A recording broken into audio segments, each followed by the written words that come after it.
السلام علیکم۔ بسم اللہ الرحمن الرحیم۔ امام مہدی کا ظہور عنقریب ہونے والا ہے۔ مفتی ابو لبابہ منصور نے اپنی کتاب دجالیات میں حضرت دانیال علیہ السلام کی تختیوں کے حوالے سے لکھا ہے کہ یہودیوں کی ایک ریاست قائم ہوگی اور اس کے 50 سال بعد امام مہدی کا ظہور ہوگا۔ ظاہر سی بات ہے کہ 1946-47 میں اسرائیل کی بنیاد ڈالی تو گئی، لیکن 1973 میں جا کر اقوام متحدہ نے ملک کی حیثیت سے تسلیم کیا اور اس کے جھنڈے کو بھی تسلیم کیا، تو حقیقی بنیاد ملک اور ریاست کی حیثیت سے 1973 میں سمجھی جائے گی۔ اس لحاظ سے 2023 میں 50 سال پورے ہوتے ہیں، لہٰذا ممکن ہے کہ 2024 میں امام مہدی کا ظہور ہوگا۔ نیز نسائی میں جس غزوہ کی نشاندہی کی گئی ہے، جس میں امام مہدی کی ایک جماعت خراسان، افغانستان و مغربی پاکستان وغیرہ سے نکل کر مشرقی علاقہ پر برسر پیکار ہوگی، تو حالیہ جو خبریں آ رہی ہیں اس کی پیش خیمہ ثابت ہو سکتی ہیں۔ دجال کے خروج کے آثار۔ قابل غور بات تو یہ بھی ہے کہ کرونا کا ڈرامہ بھی 2024 میں ختم کر دیا جائے گا۔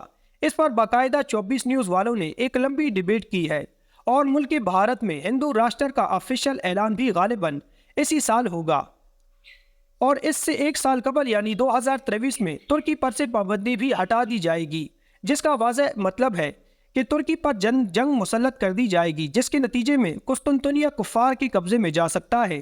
اور سعودی بادشاہ کی وفات کی یہ روایت رہی ہے کہ عموماً وہ 90 سال کے آس پاس ہی فوت ہوتے ہیں، اور اس وقت موجودہ بادشاہ شاہ سلمان کی عمر 86 سال ہے۔ ممکن ہے کہ وہ 2024-25 تک 90 کے آس پاس ہوں گے، اور خلافت عثمانیہ کے سقوط کے 100 سال بھی 2023 تک پورے ہو رہے ہیں۔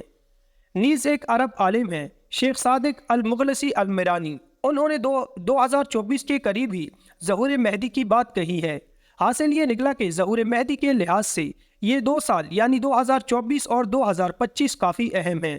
ایک بات اور بڑی فکر میں ڈالنے والی یہ بھی ہے کہ امت کے مختلف قسم کے گروہ امام مہدی کو تلاش بھی کر رہے ہیں۔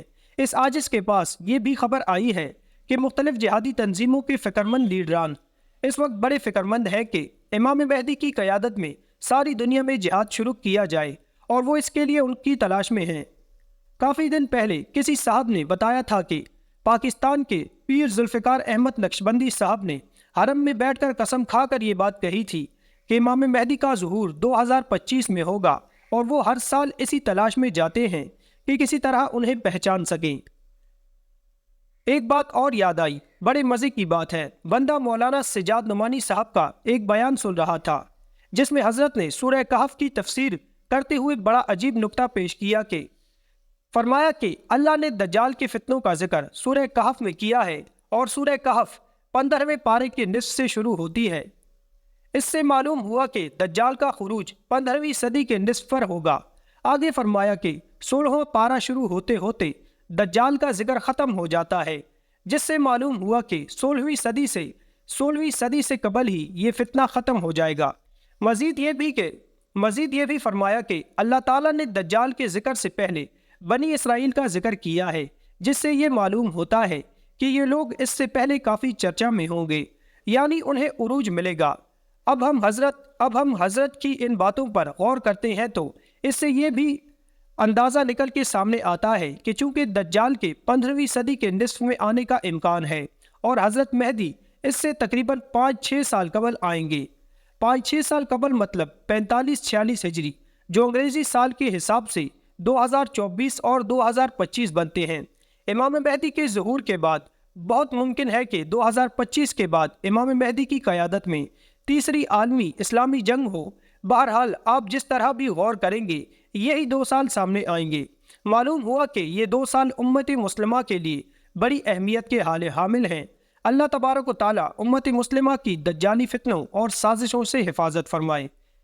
ایک پہلے سیاہ جھنڈے نکلیں گے، 2 پھر غزوہ ہند ہوگی، 3 پھر ہندوستان میں ہندوؤں کا قتل عام ہوگا، 4 پھر ہندوستان میں دین کے بدخواہ لوگوں کا قتل عام ہوگا، جیسے گستاخ اور لعنتی قادیانی وغیرہ، 5 پھر تیسری جنگ عظیم شروع ہوگی، 6 پھر قسطنطنیہ مسلمانوں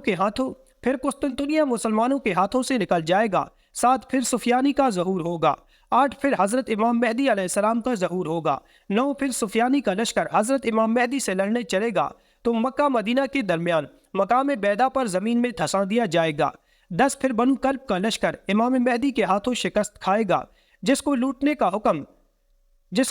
का हुक्म रसूलुल्लाह सल्लल्लाहु अलैहि वसल्लम ने दिया है। 11 फिर मशरिक से स्याह झंडे अरब की तरफ तूफान बनकर उठेंगे।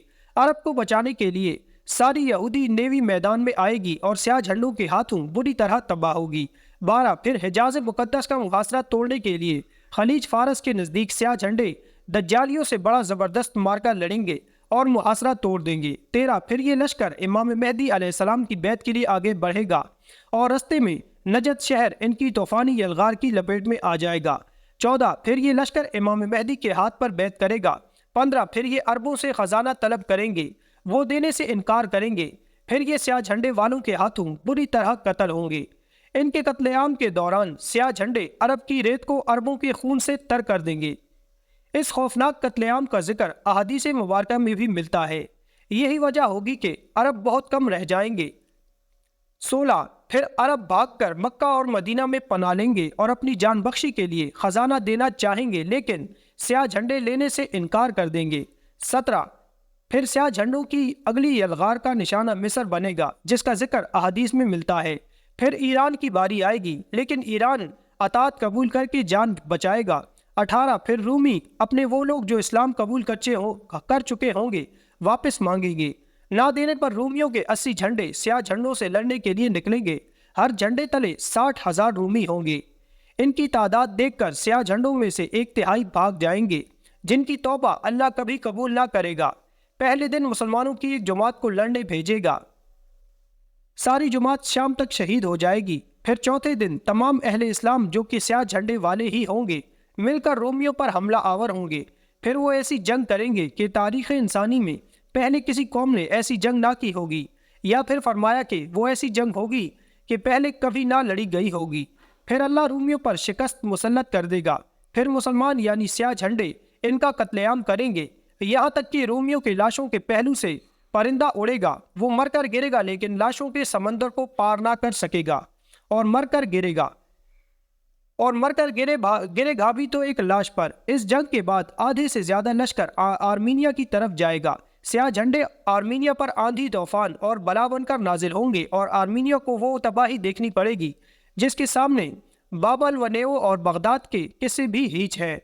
इसका जिक्र हदीस मुबारका में मिलेगा। लश्कर वहां से होता हुआ इमाम मेहदी से मिलकर कुस्तुनतुनिया का मुहासरा कर लेगा। अल्लाह स्याह झंडों की जिहाद का सिला ये देगा कि इनके नारों से ही कुस्तुनतुनिया फतह हो जाएगा। फिर स्याह झंडों का कुछ लश्कर यूरोप की तरफ निकलेगा और जब ये यूरोप की दहलीज पर पहुंचेगा तो पूरे यूरोप में कोहराम मच जाएगा, लेकिन यही पे खबर पहुंच जाएगी कि दज्जाल निकल आया है। फिर ये लश्कर वहां से इंतहाई तेजी से वापस आएगा।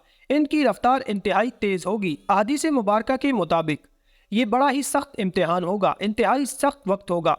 जो कोई थोड़ा आराम का वक्त निकालने में कामयाब होगा वही ताकतवर तस्वुर किया जाएगा। आते ही अरब में वो रूमी जो दज्जाल से मिले होंगे उन पर 3 जगहों से शब खून मारेंगे और इनमें से कोई भी बचकर वापस ना जाएगा। फिर मुसलमान देखेंगे कि हज़रत ईसा तशरीफ़ लाएंगे और दज्जाल उन्हें देखकर पानी में नमक की तरह पिघलेगा। फिर वो वहाँ से भागेगा और मकाम लुत्फ़ पर हज़रत ईसा के हाथों कत्ल होगा। फिर यहूदियों का स्याह झंडे वाले कत्लेआम करेंगे। यही वक्त होगा जब मोमिनीन मशरिक से लेकर मगरिब तक फतूहात के झंडे लहरा रहे होंगे और अल्लाह ने सूरत बनी इसराइल में जो वादा फरमाया था पूरा होगा, यानी कुफ्र व सरकशी करने वाली कोई भी बस्ती ऐसी नहीं जिसे हम रोज़े क़यामत से कबल ही तबाह व बर्बाद ना कर दें। फिर हज़रत ईसा को हुक्म होगा कि वो कोहे तूर पर जाकर किला बंद हो जाएं। याजूज माजूज निकल कर फितना अजीम फैलाएंगे। अल्लाह ताला इन पर अपना कहर नाजिल करेगा और इन पर नफा नामी कीड़ा लग जाएगा और हलाक होंगे। फिर 7 साल तक मुसलमान अमन से रहेंगे। अमन इतना ज़्यादा होगा कि बच्चा शेर को भगा देगा। जिहाद ख़त्म हो जाएगा, तलवारें और दारतियाँ बच जाएंगी। शैतानियत तबाह हो चुकी होगी और शैतान को जो क़यामत तक की मोहलत दी थी ख़त्म होगी। फिर एक नरम हवा चलेगी जिससे दुनिया में इस्लाम ख़त्म हो जाएगा। अब हबशी दुनिया पर हुकूमत करेंगे और नफ्स की हुक्मरानी होगी। एक हबशी टेढ़ी पिंडली वाला नीली आंखों वाला और ठगना खाना काबा को गिराकर पत्थर समंदर में फेंक देगा, गिलाफ जला देगा और ख़जाना घर ले जाएगा। फिर क़यामत मरहलावार शुरू होगी और तुम्हारे रब के वादे का वक्त आ जाएगा।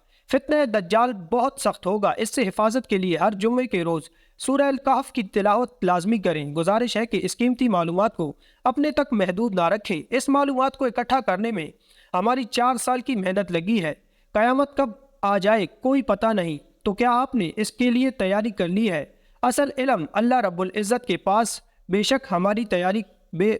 اللہ رب العزت کے پاس ہے، بے شک ہمیں تیاری کرنی ہے، کوشش کرنی ہے، غور و فکر کرنا ہے، خود کو نسلوں کو اس فتنے سے بچانا ہے انشاءاللہ تعالی۔